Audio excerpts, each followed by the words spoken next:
Alors la géothermie, c'est à la fois l'étude des phénomènes thermiques de la Terre, de notre planète, mais c'est aussi l'exploitation que l'on peut faire de cette chaleur terrestre.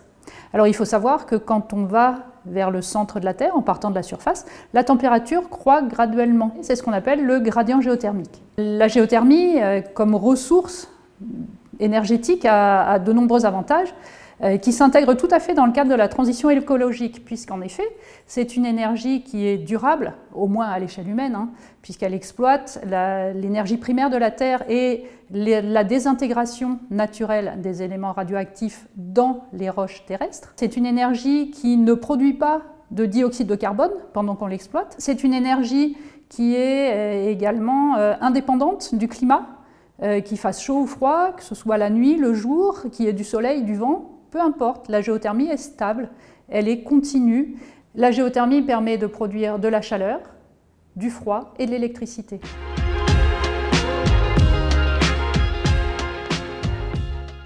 Alors, à titre individuel, on peut tout à fait chauffer sa maison par géothermie, mais aussi la rafraîchir.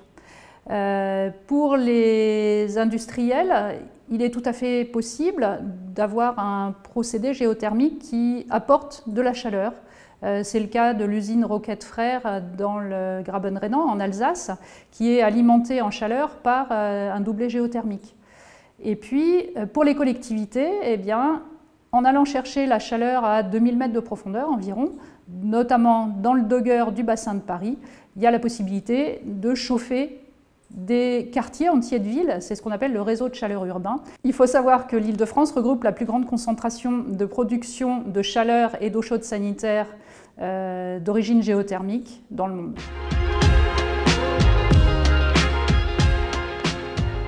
C'est un petit peu partout, puisqu'on a vu qu'on peut avoir de la géothermie de très basse profondeur.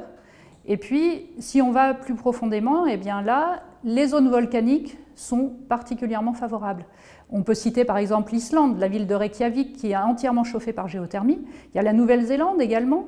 Et puis en France, il y a la Guadeloupe qui, grâce à la centrale géothermique de Bouillante, produit 6% de l'électricité consommée sur l'île. D'ailleurs, pour renforcer cette production d'électricité d'origine géothermique, l'ADEME finance le projet GéoTrèf qui regroupe 9 laboratoires de recherche et 2 entreprises, Géothermie de Guadeloupe avec sa filiale Terranov et Qidova. C'est un projet qui vise à l'amélioration des outils de prospection en géothermie profonde et la production de nouveaux outils numériques pour l'exploration géothermique. Donc là, on a réalisé jusqu'à présent un grand nombre d'études de surface et l'étape suivante, ce sera la création de 3 forages d'exploration sur la commune de Saint-Claude au sud de la basse-terre de Guadeloupe. Alors une start-up est en cours de création, elle s'appelle GeoTrèf Venture. C'est une solution de valorisation de l'expertise pluridisciplinaire du projet GeoTrèf et elle est soutenue par l'ensemble des partenaires ainsi que par l'ADEME.